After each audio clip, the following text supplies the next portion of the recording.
Muito bem, pessoal, tá no ar mais uma edição do Swish TV Show, seu programa diário sobre NBA aqui no YouTube. Quem fala com vocês é o Luiz Fernando, muito bom ter você por aqui nessa segunda-feira, dia 2 de junho, né? Vamos aqui para a primeira semana desse mês, né? Um mês aí que com certeza vai ser um mês bem movimentado, até porque é o mês das finais da NBA, então vai ter muito conteúdo saindo nesse mês relacionado, obviamente, às finais. E aí, cara, pra gente até já, né, começar de fato a nossa cobertura das finais, pra gente já aquecer os motores pra cobertura dessas finais que prometem ser maravilhosas, eu decidi trazer um conteúdo pro programa de hoje um pouco diferente. Né? Hoje eu quero fazer um programa com uma pegada um pouco mais histórica, digamos assim.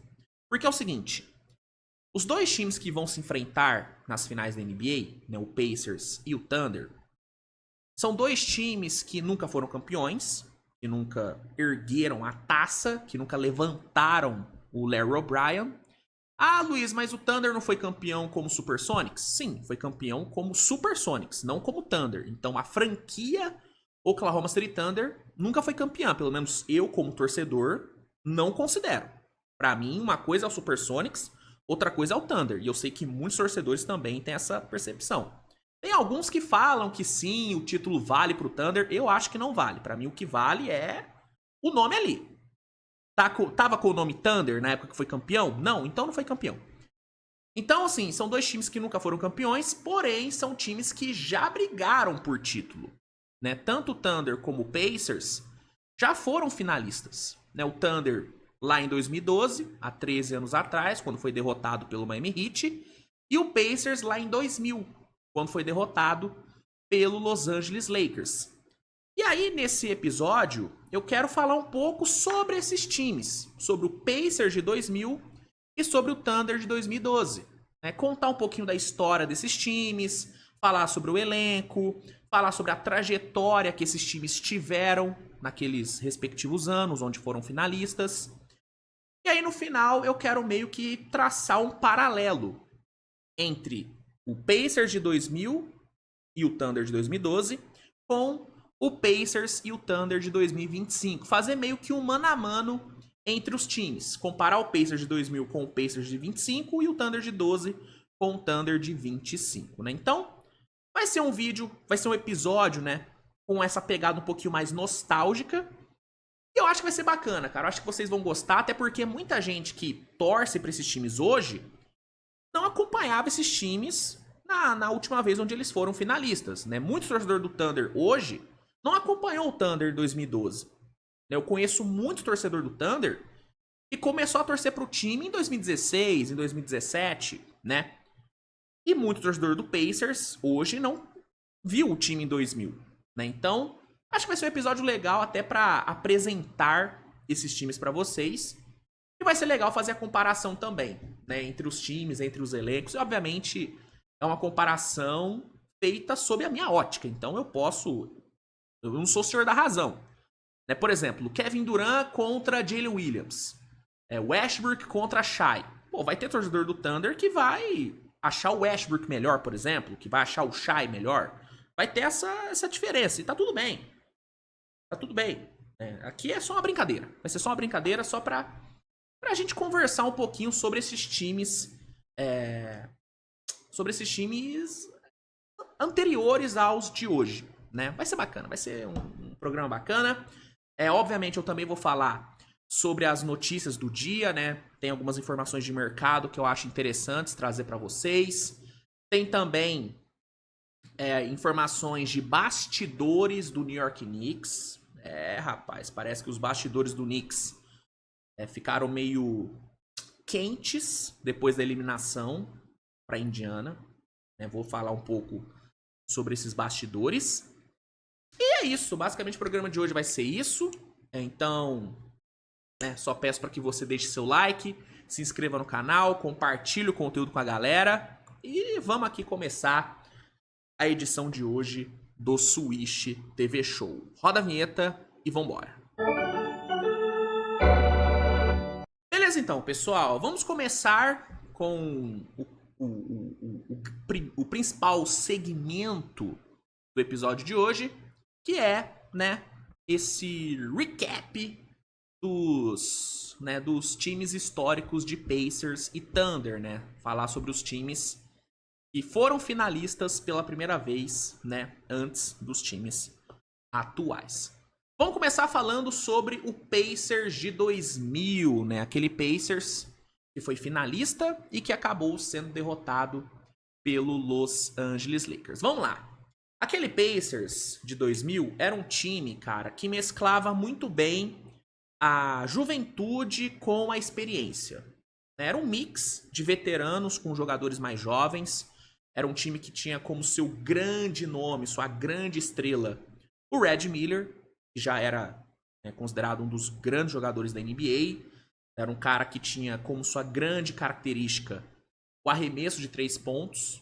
Ele era um dos melhores da liga. Na verdade, acho que na época dá pra cravar que ele era o melhor da NBA nesse quesito.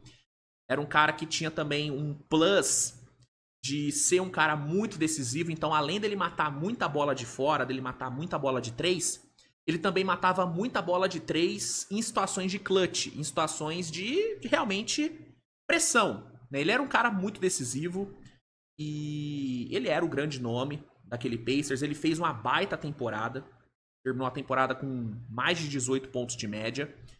Então ele era o grande nome desse Indiana, mas não era o único grande nome.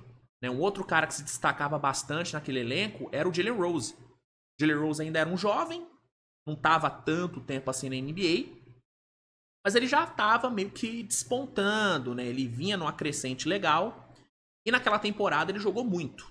Jogou muito, tanto que ele foi eleito o Most Improved Player daquela temporada, o jogador que mais evoluiu. Colocou números muito bons, ele tinha características muito boas, né, uma versatilidade bem interessante nos dois lados da quadra. Era um cara muito, né, tinha um atleticismo, tinha velocidade, lia bem o jogo também. Então o Jalen Rose era um cara bem interessante. Um outro nome que se destacava naquele time era o pivô Rick Smits, né, Rick Smits, que era um gigante, né, um cara de mais de 2,20 de altura. Ele era um destaque daquele time do Pacers, era a grande âncora defensiva daquele time. Um ótimo protetor de aro, ao mesmo tempo que também era um cara que entregava os seus pontinhos no ataque. Ele teve quase 13 pontos de média naquela temporada, que inclusive foi a última temporada dele na NBA. Depois daquela temporada ele se aposentou, mas mesmo, né, estando no seu no crepúsculo de sua carreira, digamos assim, ele ainda foi um jogador importante, ainda teve uma boa temporada, jogou muito bem. Jogou muito bem naquele ano. Então, tinha Red Miller, tinha Jalen Rose, tinha Rick Smits, tinha o Mark Jackson, que era um cara bem experiente. Naquela época ele estava já com 12 anos de NBA. Um armador experiente pra caramba, mas ainda assim muito bom. Tanto que ele teve mais de 8 assistências de média naquela temporada. Então ele jogou muito bem. Ele era o cara que organizava aquele ataque, que fazia as coisas funcionarem. Então tinha o Mark Jackson, tinha Sam Perkins naquele time também. Cara bem versátil na defesa, que matava suas bolinhas ali no ataque. Inclusive, ele teve mais de 40% de aproveitamento para 3 pontos naquela temporada, o que era algo bem acima da média. Por falar em arremessador, eles tinham o Chris Mullin no time. O Chris Mullin, lenda do Golden State. Jogou naquele Indiana também. Ele vinha do banco, não era titular, mas ainda assim era um nome importante. Teve ali teve um certo destaque até na temporada. Não foi nada de espetacular, mas ele foi uma participação interessante, ele vinda do banco. Tinha o Crosshair, que também jogava. Tinha o Travis Bash, que também jogava. Um bom armador na época. Nada espetacular, mas cara ok. Tinha o Harrington naquele time, que era um jovem bem promissor. Tinha Jonathan Bender. Tinha Dale Davis, que foi titular daquele time. Dale Davis, que era um cara importante ali nos rebotes. Então era um time bom, time interessante, que era comandado por nada mais, nada menos do que Larry Bird. Meu amigo, Larry Bird era o treinador daquele time do Pacers, né? A lenda do Boston Celtics treinou aquele time do Pacers que foi finalista. E se eu não me engano, Um dos assistentes do Bird era o Rick Carlisle. Né? O próprio Rick Carlisle, que hoje é o técnico de Indiana, foi assistente do Bird naquela temporada. Então, tem aí uma ligação bem interessante entre o time de 2000 e o time de hoje, que é o Rick Carlisle.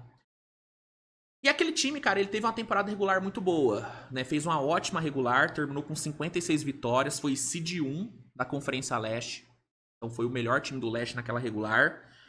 E no playoff, cara, aquele time foi fantástico, né? Logo de cara, eliminaram Bucks e Sixers.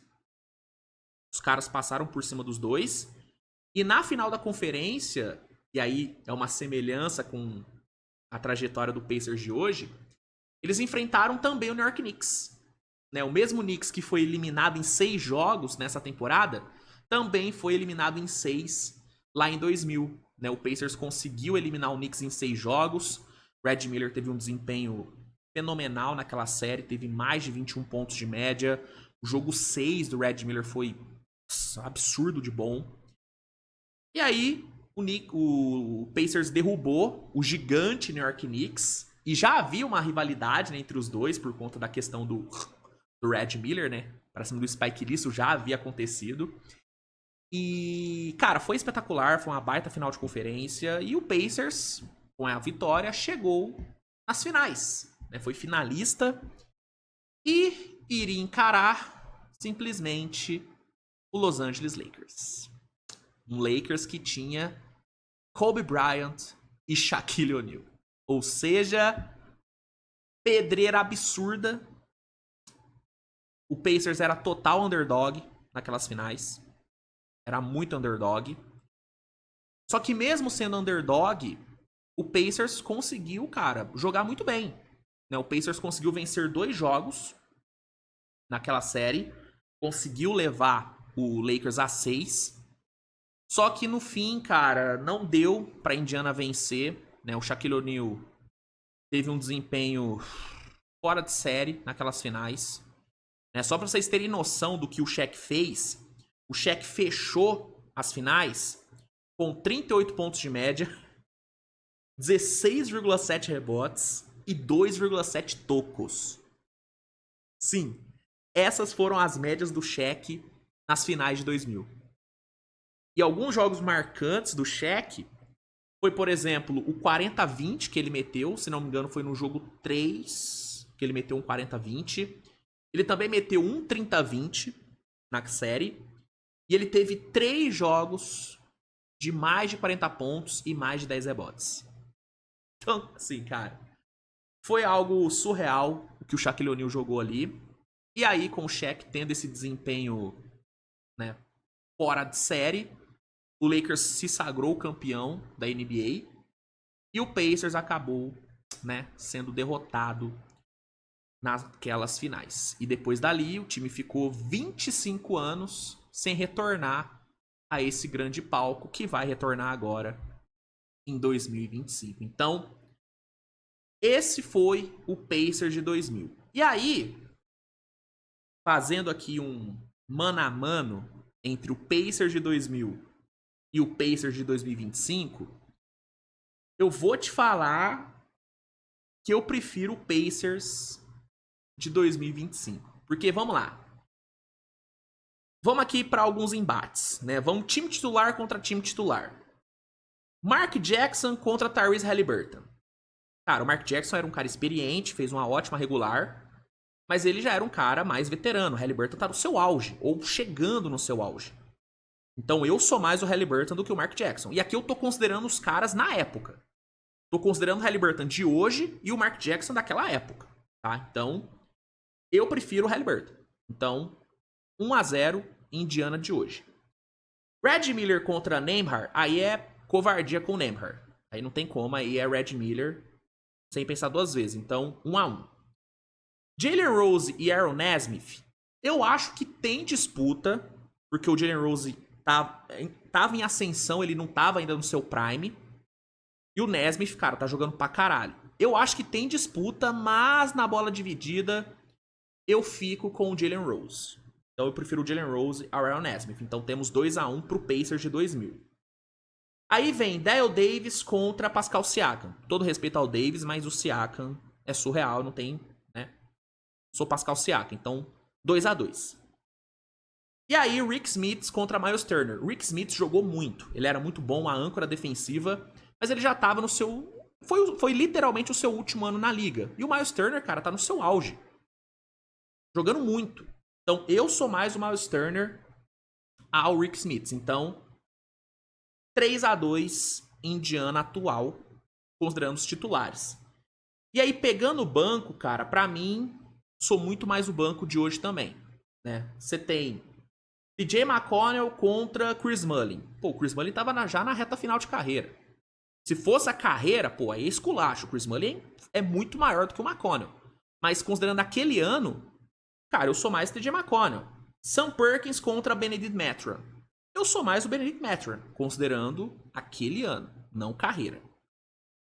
Aí você tem Ben Sheppard contra Travis Best. Talvez eu escolha o Travis Best.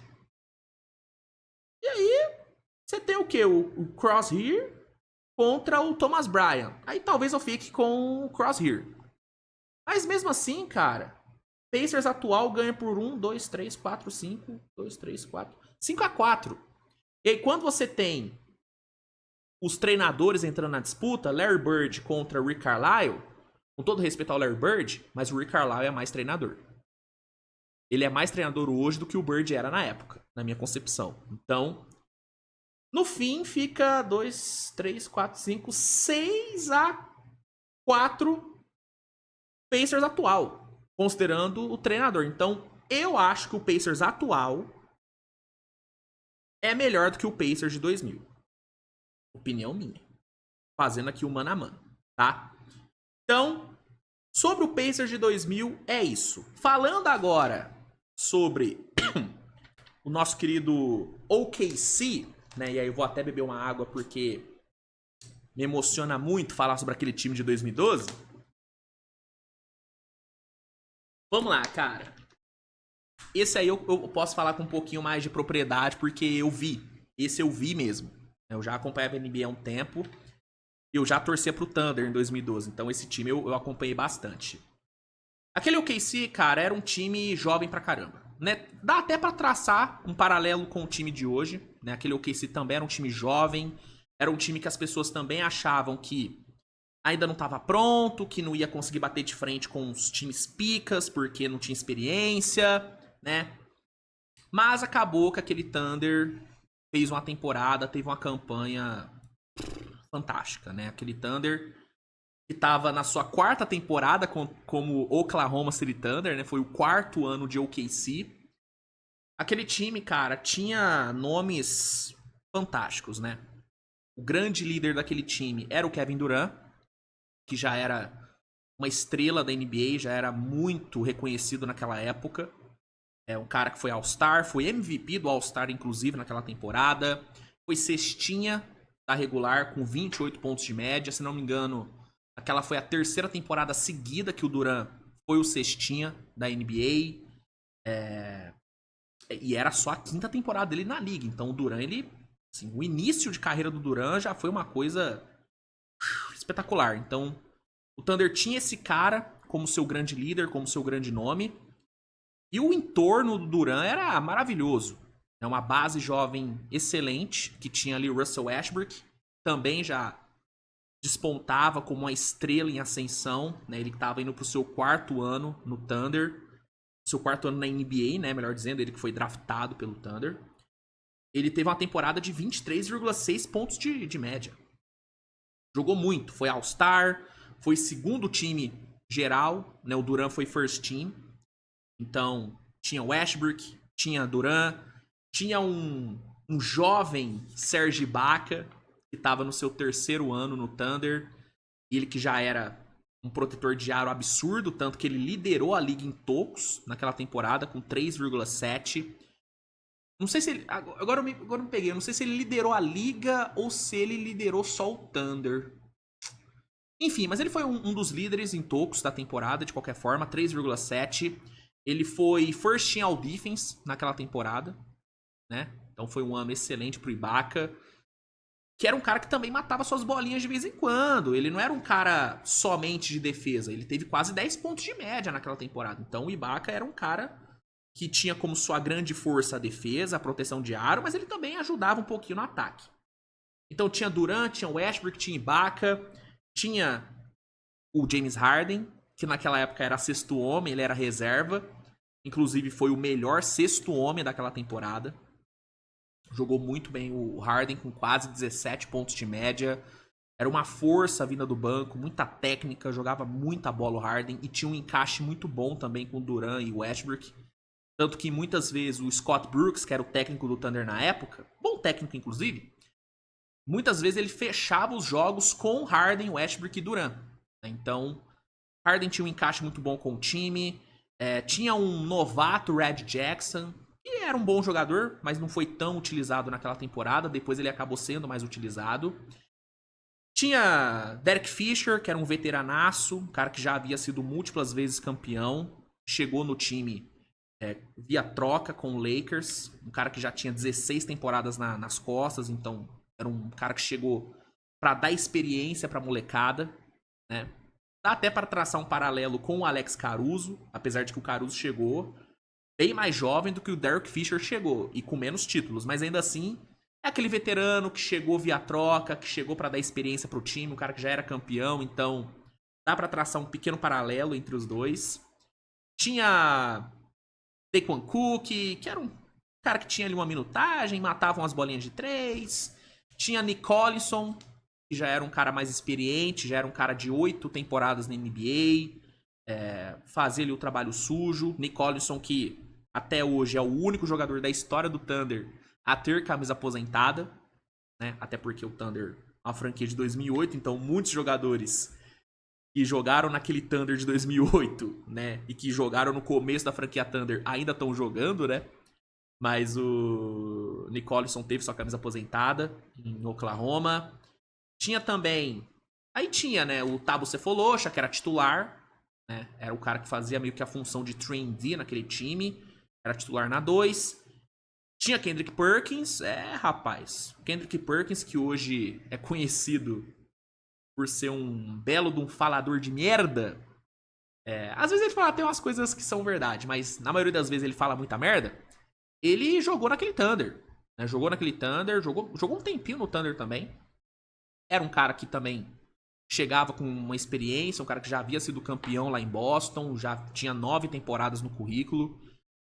E ele era titular, também fazia o trabalho sujo, não entregava nada no ataque, mas ajudava os rebotes na defesa, era uma presença física ali no quadro, então era um time muito jovem com algumas presenças mais experientes. E era um time muito legal de se ver, né, cara? Porque era um time que jogava num ritmo muito bom, num ritmo acelerado, era um time que corria bastante, muita transição, que tinha esses dois caras, principalmente, que eram apaixonantes de se ver, né? Durant e Westbrook formavam uma dupla fantástica, né? Muita gente começou a torcer pro Thunder por conta desses dois, eu inclusive fui um deles. E naquela temporada eles jogaram muito, cara. Jogaram muito, os dois tinham uma conexão, uma sinergia muito legal. E era um time maravilhoso, era um time muito, muito legal. Eles fecharam a regular como seed 2 na Conferência Oeste, com 47 vitórias e só 19 derrotas. E no playoff, cara, o Thunder teve um desempenho admirável, né? Logo de cara, o Thunder varreu o atual campeão Dallas Mavericks. Varreu o Dallas 4-0, sem massagem.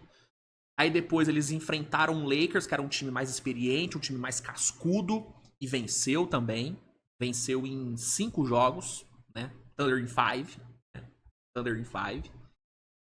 E aí na final de conferência eles tiveram o adversário mais difícil, né? Pelo menos no Oeste, que foi San Antonio. San Antonio chegou forte demais naquelas finais, era um time absurdo de bom aquele Spurs. E o Thunder começou aquela série perdendo os 2 primeiros jogos, cara. O Oklahoma perdeu os 2 primeiros jogos.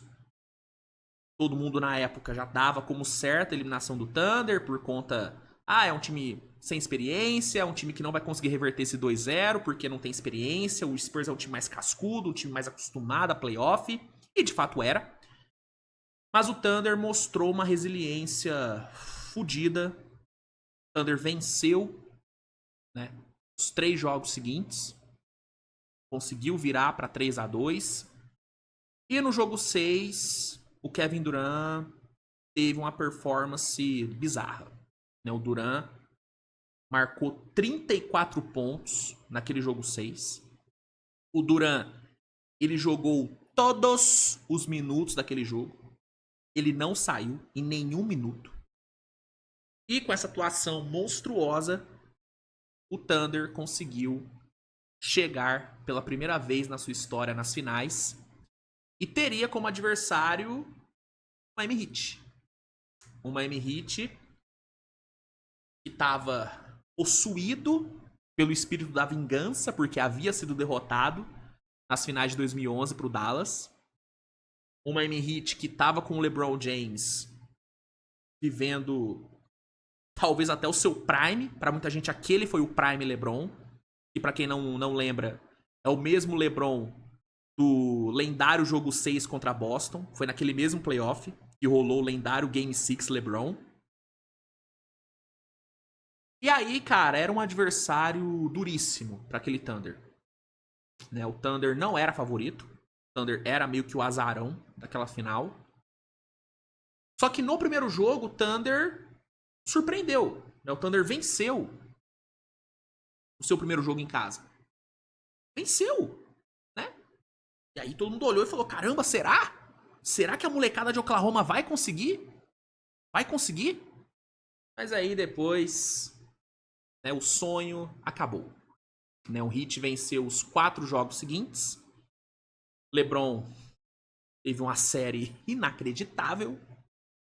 E aí, em 5 jogos, né, o Miami Heat bateu aquele Thunder, fechou em 4-1. LeBron foi eleito o MVP daquelas finais, conquistou seu primeiro título, e o Thunder teve que esperar mais 13 anos para voltar às finais. Né? Então, essa foi a história do Thunder de 2012, um time que me cativou. Eu falo, né, cara, logo quando eu comecei a acompanhar a NBA, eu já tinha o Thunder como um time que eu gostava, né? Só que em 2012 foi onde eu realmente me fidelizei como torcedor do Thunder. Foi aquele time de 2012 que me fez cravar e, beleza, esse é o time que eu vou torcer. Né? Então, é um time muito especial pra mim, é um time que eu tenho, né, um carinho muito grande. E esse carinho que eu tenho talvez influencie nas minhas escolhas pro mano a mano. Talvez. Então vamos lá. Mano a mano, pra gente encerrar essa parte nostálgica do episódio, vamos aqui fazer o mano a mano de Thunder de 2012 com o Thunder de 2025. Começando com os titulares. Vamos lá. Shai Gilgeous-Alexander contra Russell Westbrook. Aqui vai ter muita gente discordando de mim, mas eu quero frisar que é o seguinte, eu tô comparando os caras na época, tá? O Westbrook em 2012 e o Shai em 2025. E aí, gente, com todo amor que eu tenho pelo Westbrook, e aquele Westbrook jogou pra caralho, mas o Shai de 2025, gente, é incomparável com aquele Westbrook. Pô, é um Shai cestinha da NBA, é um Shai MVP da liga.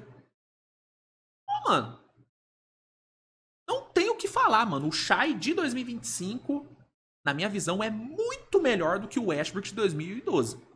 Muito melhor, tá? Muito melhor.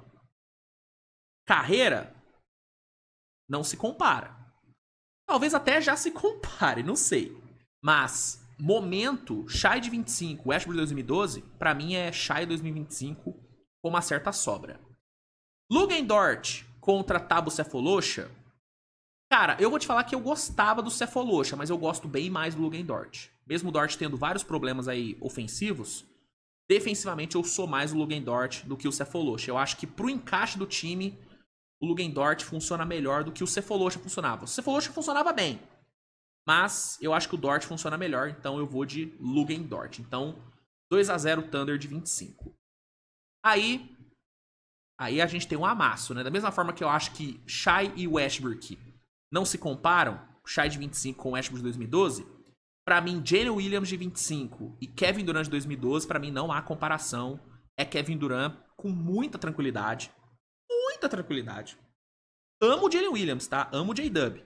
Mas aí fica pegado pro nosso Pitbull. O Pitbull vai ter que ficar de lado, porque o Kevin Durant em 2012 era bizarro. Bizarro. Então, 2-1 pro Thunder de 25. Kendrick Perkins e Isaiah Hartenstein. Sou bem mais o Isaiah Hartenstein. Bem mais o Isaiah Hartenstein. Então, 3-1, perdão.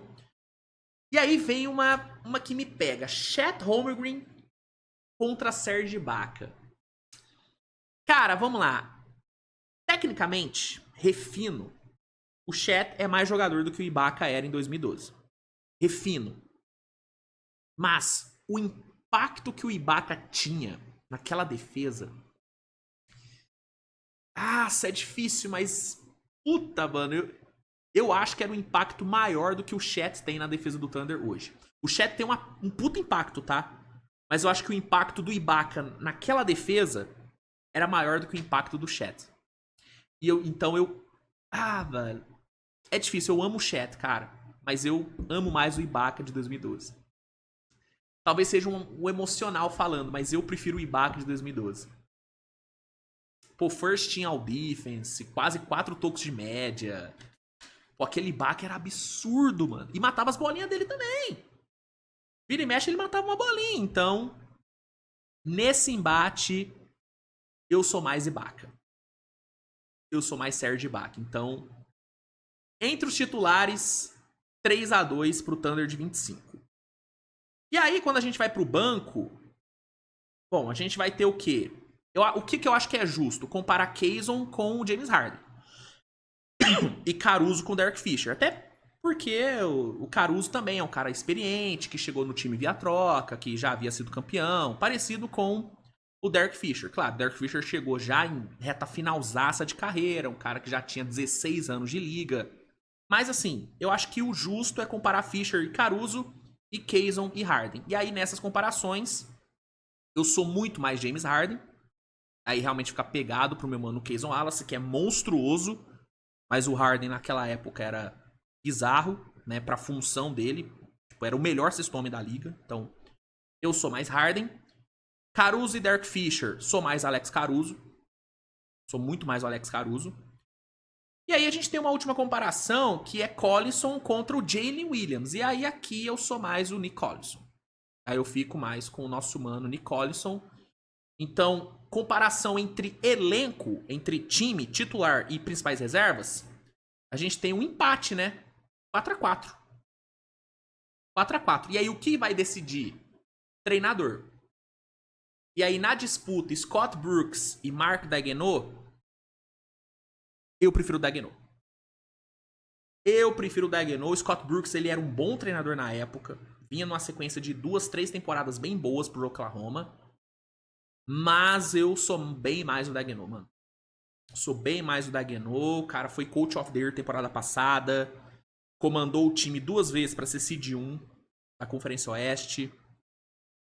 Então, eu sou mais o Daigneault de hoje do que o Scott Brooks de 2012. E eu amo o Scott Brooks, tá? Tenho um carinho enorme por ele. Gosto muito do Scott Brooks. Mas o Daigneault, pra mim, é mais técnico.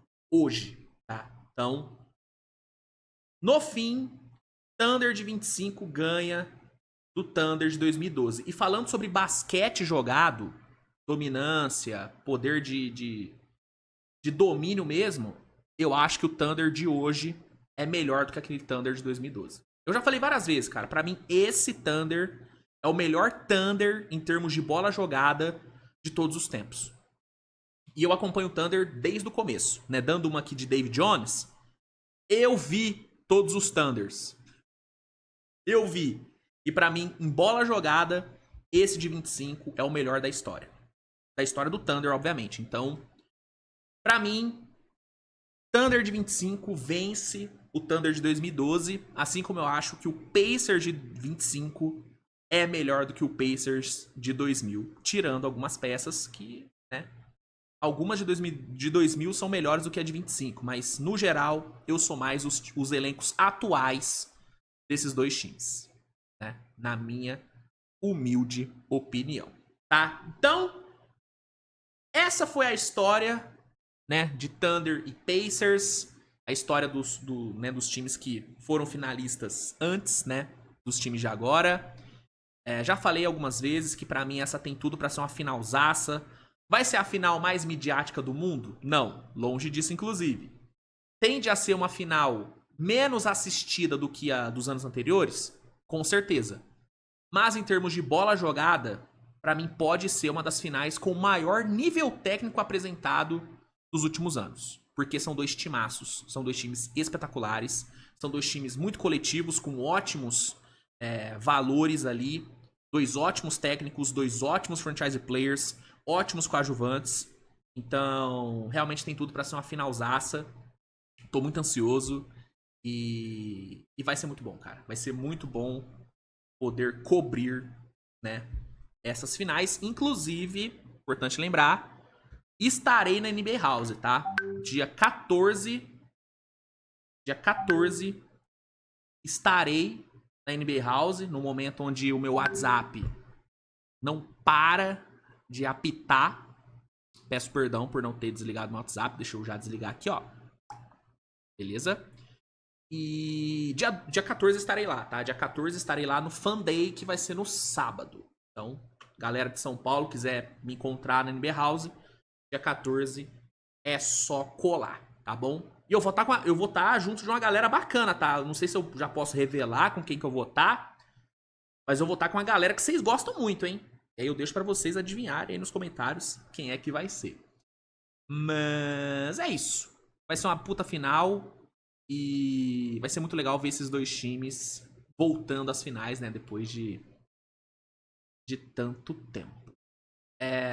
Seguindo aqui o programa, vamos agora falar um pouquinho sobre bastidores, né? Eu já falei, né, no começo do programa que tem aí alguns bastidores sobre o New York Knicks bem interessantes que foram revelados. E aí eu peguei aqui essa postagem do Matchup Brasil no Twitter, que traz um resumão de tudo que foi reportado sobre os bastidores do Nicão. Ah, Luiz, quem é que reportou? De onde que vem essas informações? Vem do The Athletic. Então é uma fonte bem confiável, tá? Bem confiável. Vamos lá. E méritos aqui, né, pro Matchup Brasil, que traduziu tudo, que fez um resumão aqui de tudo, né? Quem não segue o Matchup Brasil, segue lá no Twitter. Vamos lá, cara. Bastidores do New York Knicks. Internamente, jogadores e técnicos estavam frustrados com os hábitos defensivos de Karl Anthony Towns. Não pelo nível de talento defendendo, e sim com o processo dele nesse lado da quadra. Com frequência, Cat executou coberturas defensivas da maneira errada, sem comunicar o porquê. Depois de um tempo, os jogadores ficaram preocupados que o pivô simplesmente não compreendia a importância do assunto. E isso aqui foi algo que eu falei bastante durante as finais. Falei muito sobre as falhas defensivas do Towns, como ele não estava defendendo bem, né? E olhando agora em retrospecto, tendo agora acesso a essa informação, realmente, cara, você vai se lembrar, se você puxar mesmo na memória, você vai se lembrar de vários erros defensivos do Towns, onde o Thibodeau ia lá, cobrava ele, e parecia que ele não tava se importando tanto. Você não viu o Towns puto por erros defensivos. Parecia que pra ele era tudo normal. Né? Claro, talvez eu esteja enviesado pela informação que foi trazida, mas eu consigo me lembrar de vários lances onde o Towns errava uma cobertura, onde o Towns errava um bote, Thibodeau chamava a atenção dele e ele meio que fazia uma carinha do tipo... Sabe, tipo, foda-se. Então, realmente foi algo que deu pra ver. que deu pra perceber. E sobre os erros defensivos do Towns, aconteceram de balde. O Towns foi bem abaixo defensivamente nessa série contra o Indiana. Nas outras séries ele também não foi tão bem. Mas contra Detroit, contra Boston, eu percebi um Towns bem melhor na defesa do que contra o Indiana. Claro, o Indiana era um matchup complicado também. Muitas vezes o Siakam atacou o Towns e aí fica difícil mesmo pro Towns. Mas eu achei o Towns realmente bem abaixo na parte defensiva nessa final do leste. Enfim, seguindo aqui o relatório. Knicks teve várias reuniões só com jogadores presentes depois de derrotas vergonhosas nessa pós-temporada, todas com diferentes graus de intensidade. Não é incomum para um time realizar reuniões só com jogadores presentes, mas é incomum para um time fazer isso com a frequência que o Knicks fez, ou seja, rolou várias reuniões, rolou várias lavagens de roupa suja durante o playoff, o que talvez tenha gerado um certo desgaste entre o grupo, enfim. Eu acho que no playoff é válido ter essas reuniões, tá? Agora, pelo jeito que é falado aqui, parecia que rolava direto. E aí é onde pode gerar um certo desgaste, estresse, enfim. Tô só especulando aqui com base nas informações, tá, gente? Só tô fazendo um exercício de especulação aqui, né? PJ Tucker, inclusive, só ficou com a 15ª vaga do elenco porque um grupo da franquia queria que esse último espaço no time fosse usado com um veterano que não se importaria em não jogar e que poderia contribuir nos bastidores. Tucker organizou uma reunião de jogadores após a derrota por 25 pontos para o Celtics no jogo 5. Então, pra quem tava se perguntando, pô, por que o Knicks pegou o PJ Tucker se ele nem joga? O que aconteceu? Foi por isso, pra ter ali uma presença veterana, pra meio que puxar a orelha da galera, pra operar nos vestiários. E parece que foi isso que o PJ Tucker fez. Quanto a Tom Thibodeau, ele tem um apoio total de Leon Rose, presidente da franquia, e Jalen Brunson, capitão da equipe, para continuar no cargo. O que eu já havia falado, né? Eu falei bastante pós-eliminação que era muito difícil o Thibodeau ser demitido pela questão dele ter um relacionamento muito bom com os jogadores, né? O Leon Rose ser um cara que gosta muito do Thibodeau. Né? O Thibodeau é um cara que tem meio que... Ele tem respaldo. No entanto... James Dolan, proprietário do Knicks, tem a palavra final sobre a continuidade do treinador. O que também não quer dizer que ele vai ser demitido. Só pra... o Leon Rose gosta do Thibodeau, o Brunson gosta do Thibodeau, mas quem decide é o James Dolan. Beleza. Mas quem diz que o James Dolan também não gosta do Thibodeau? Então, eu sinceramente acho que o cargo do Thibodeau tá assegurado, pelo menos para a próxima temporada. Eu vou me surpreender muito se o Thibodeau for demitido. Muito mesmo. E só pra pontuar, eu não mandaria embora, tá? Eu acho que o Knicks tem que manter o Thibodeau. Minha opinião. Mas ele tem que melhorar alguns pontos do trabalho dele. Não tô falando que ele tem que se manter fazendo a mesma coisa. Não, mas eu acho que tem que manter o Thibodeau. Com ajustes no trabalho, mas tem que manter o cara. Quanto ao elenco, ainda está muito cedo na off-season para saber sobre possíveis mudanças. A maioria do núcleo atual tem contratos de longo prazo, com exceção de Mikal Bridges e Mitchell Robinson, que vão para o último ano de seus contratos. O próximo contrato de Bridges será a história da off-season, já que ele fica elegível para assinar uma extensão contratual de 156 milhões de dólares por 4 anos antes da próxima temporada. Isso aqui é um negócio que me pega. Porque, assim, o Mikal Bridges, ele fez uma temporadaça, teve uma temporada fantástica? Não foi uma temporada fantástica. Mas foi uma temporada boa, onde ele teve alguns picos absurdos. Pra mim, o playoff do Mikal Bridges foi muito bom. Tá? Eu julgo como um playoff muito bom. Porém, é aquilo. Último ano de contrato. A próxima extensão dele vai ser uma extensão cara. Tipo, 156 milha por 4 anos. Ó, isso dá, em média, cara, 39 milha. É muita grana. É muita grana. Mas é aquilo. Mikal Bridges é um cara que é valorizado no mercado. É um cara que de uma posição e que cumpre funções que hoje a NBA valoriza muito. Que é o quê? O 3&D. O cara que mata a bola de fora e que defende bem pra caramba. E o Mikal tem um diferencial que é o quê? O mid-range. Entendeu? Ele tem também um mid-range. Ele cria também um arremesso. Ele é um cara que defensivamente ele defende quase todas as posições. É um cara que você pode colocar pra marcar tanto o melhor ala adversário como o melhor PG adversário. Tanto que na série contra a Indiana foi ele que marcou o Haliburton na maioria das posses. Então, eu entendo quem achar que o Mikal Bridges não deve ficar no Knicks, quem achar que o Knicks tem que trocar o Mikal, mas eu também entendo quem acha que tem que ficar. Eu, cara, sinceramente, eu se fosse o Knicks eu faria o seguinte. Eu testaria o mercado do Mikal. Tipo assim, pegar o telefone e ligar. Ou, se o Mikal tivesse disponível, o que você mandaria por ele? Testaria o mercado do Mikal.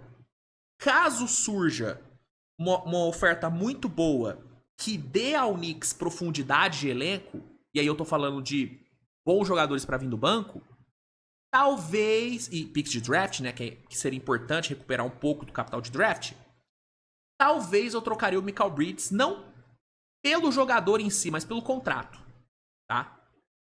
Agora, se testar o mercado e ver que não vai vir nada de tão bom em troca do Mikal, aí eu renovaria com ele, até para manter um possível ativo de trocas para o futuro, tá? Então, essa seria a minha abordagem em relação ao Mikal. Testa o mercado dele no off-season, vê o que oferecem por ele.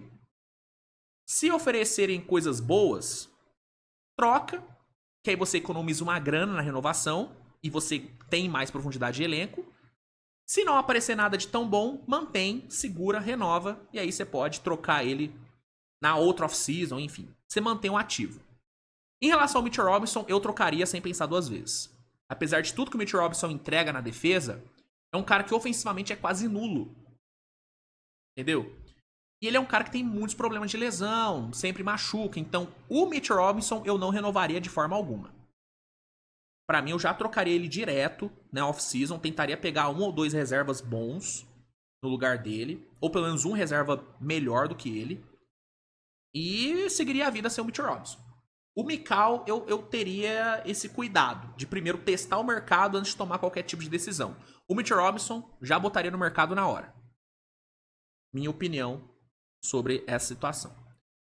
Mas enfim, essas são as informações que o The Athletic trouxe em relação aos bastidores do Knicks. O principal mesmo é sobre a questão do Towns, sobre os problemas aí da defesa dele, sobre a forma como ele pareceu não se importar tanto com esses problemas. Isso realmente dentro de um grupo, isso pode pegar mal, ainda mais num grupo que se dedica muito na defesa, que tem a defesa como o seu grande viés, né? É um time do Thibodeau, né, gente? Então defesa é a palavra de ordem ali. Então, dentro de um time que tem essa filosofia, ter um cara que parece não se importar tanto com os erros defensivos, isso pode ser um problema. E aí abre margem para pensar num Knicks podendo talvez trocar um Towns para, sei lá, ter alguns jogadores com viés mais defensivo, não sei. Abre margem para especular isso. O que eu acho que vai acontecer? Com o Towns, eu acho que nada. Eu acho que o Towns vai ser mantido. Até porque o Knicks teve que abrir mão de Randle e de Vincenzo para pegar ele. Então eu acho que vai manter ele por pelo menos mais um ano. Mas eu acredito numa cobrança bem maior em cima dele em relação à parte defensiva. Eu acho que, por exemplo, se ele começa a regular mal na defesa, não duvido do Knicks tentar trocar ele na trade deadline. Na off-season, eu acho muito difícil o Knicks tentar trocar o Towns. Agora, se ele começar a temporada defendendo mal pra cacete, pode ser que ele seja negociado na trade deadline. Agora, se ele conseguir melhorar na parte defensiva, se ele adquirir uma consciência defensiva melhor, eu acho que tem tudo pra ele ficar até o fim da próxima temporada. Porque é um cara bom pra caramba, é um cara que decidiu vários jogos pra Nova York nessa temporada. No próprio playoff. No próprio playoff. Se o Knicks ganhou uma vida extra no playoff, na final de conferência, foi por conta do Towns. Então, é isso que eu penso sobre a permanência dele. Né? Acho que ele fica, começa a temporada no Knicks, e aí dependendo de como for a evolução dele na defesa, ou a involução dele na defesa, talvez o Knicks opte por trocá-lo na trade deadline e fazer negócio. Mas até a trade deadline, eu acho que o Towns fica sem a menor sombra de dúvidas. Não acho que ele não seria trocado no off-season. Minha percepção. Então, sobre Nova York, é isso. Outras informações de mercado que saíram e que eu acho interessante trazer aqui pra vocês são as seguintes, tá? E aí eu vou aqui pra galera do Pisou na Linha e vou usar aqui os posts deles. Inclusive, quem não segue Pisou na Linha tá vacilando, tem que seguir. Os caras são fodas. Aqui, ó. Primeira informação é sobre Jonathan Kuminga. Informação aqui do Anthony Slater. Ó.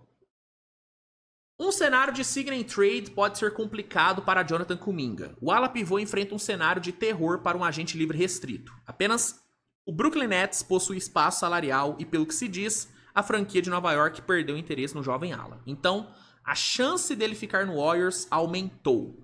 As informações são de Anthony Slater, que além disso fez um relato interessante. Kuminga ainda sonha em ser um All-Star e gostaria de ter protagonismo no ataque em que estiver a partir da próxima temporada, buscando médias de 20 pontos e coisas do tipo. E aí, o Pisou na Linha questiona, será que alguém aparece nesse sentido? Cara, a novela Kuminga, ela tende a ser uma novela complicada, porque como o Anthony Slater fala, o único time que teria realmente um espaço legal no cap para fazer uma sign and trade em relação ao Kuminga com o Golden State seria o Brooklyn Nets, né? E segundo o Anthony Slater, o Nets perdeu um pouco do interesse em relação ao Kuminga. Acho que tem a ver também com a possível ida do Giannis pro mercado. E aí talvez o Brooklyn queira segurar ativos para uma possível troca pelo Giannis. E aí realmente complica bastante o cenário pro Kuminga. Eu acho que outros times poderiam tentar uma sign and trade pelo Kuminga, mas aí são times com menos espaço no cap, como por exemplo o Miami Heat. O Miami Heat é um time que vira e mexe aparece em especulações em relação ao Kuminga, mas é um time que tem menos espaço no cap do que o Brooklyn, bem menos inclusive, né? Até porque tem contrato do Adebayo, tem contrato do Tyler Hero, tem a renovação do Davion Mitchell, então o Heat tem vários contratos ali que vão pesar na folha. Então, realmente, Brooklyn é o que mais parece fazer sentido. Só que com o Brooklyn perdendo o interesse, realmente fica bem complicado pro Kumingão. E aí, o que isso pode acarretar? Numa redução na pedida do Kuminga para renovar. O que acabou impedindo com que o Warriors renovasse com o Kuminga nessa última temporada, segundo fontes, foi a alta pedida do Kuminga. O Kuminga queria, se não me engano, era papo de 30 milha por ano para renovar. O que é bastante coisa. Ainda mais para um cara que não jogou tanto, né? Ah, mas a culpa foi do Kerr. Beleza, mas o fato é que o Kuminga não tava jogando. E aí você pagar 30 milha por ano por um cara que não joga, que não é titular absoluto, fica pegado. Então o Warriors não renovou. E aí agora o Kuminga talvez se veja numa posição onde ele não vai ter alternativa que não seja reduzir o seu salário, reduzir a sua pedida para um valor menor do que ele estava querendo antes. Para quê? Para renovar com o Warriors e para talvez atrair o interesse de outra equipe que não esteja disposta a pagar 30 milhões por ano por ele, mas esteja disposta a pagar 20, 22. Entendeu?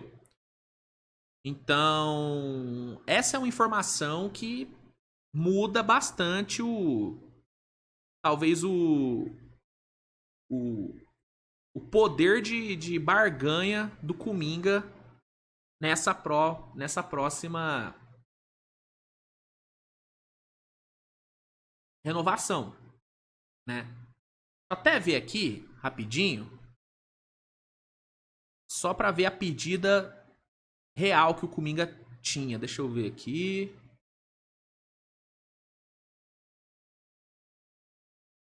Cadê?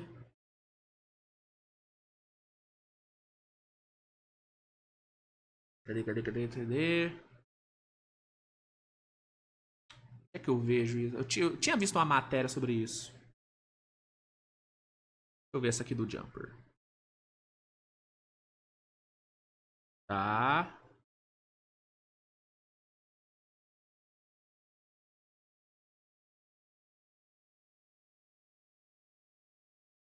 Eu vou te falar, galera do Jumper. Adoro vocês, tá? Gustavão, sou fã. Mas, pô, o que tem de propaganda aqui é brincadeira, filho. Mas tá certo também, né? É o que paga as contas, né? Tá certo. Mas, pô, brincadeira, filho. Aí, agora foi. Aqui. Tá.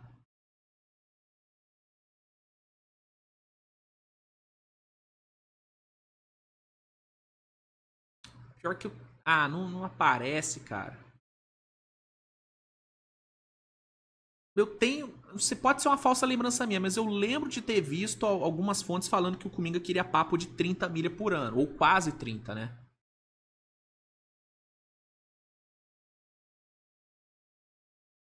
Enfim, não tô achando aqui, cara. Deixa eu ver se eu acho aqui em outra fonte.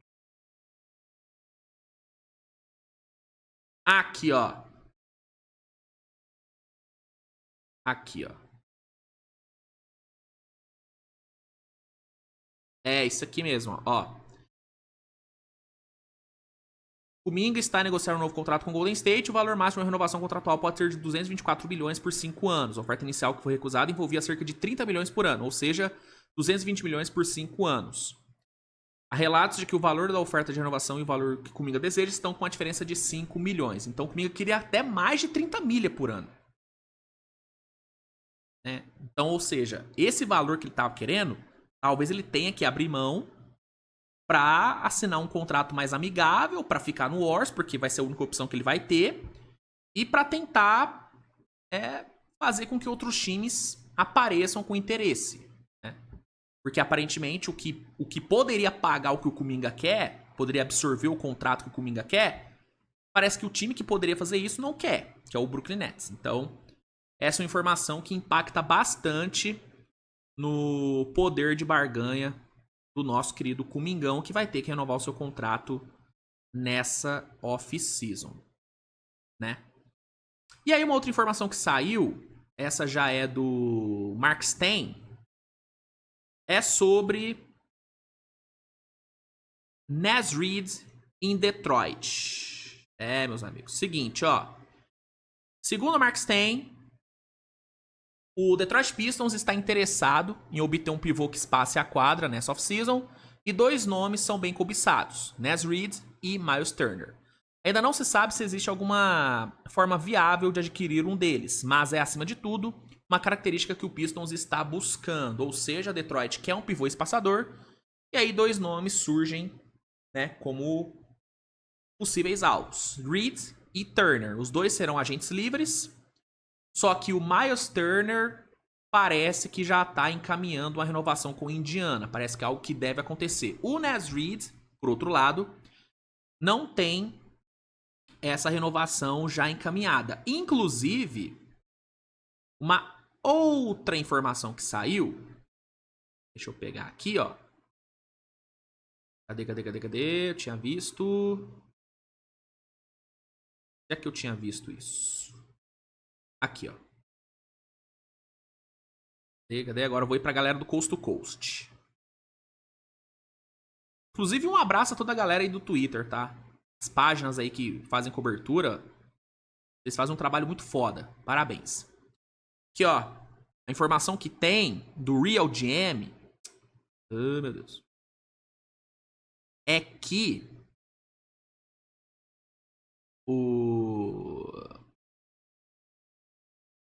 o Naz Reid, ele deve realmente recusar a sua player option de 15 milha e vai testar o mercado dele.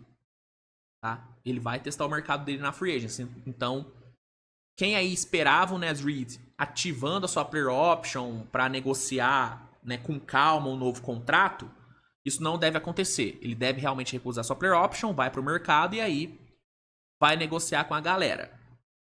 Eu vi alguns insiders de Minnesota falando que Minnesota tá disposto a pagar o que for para ficar com o Naz Reid.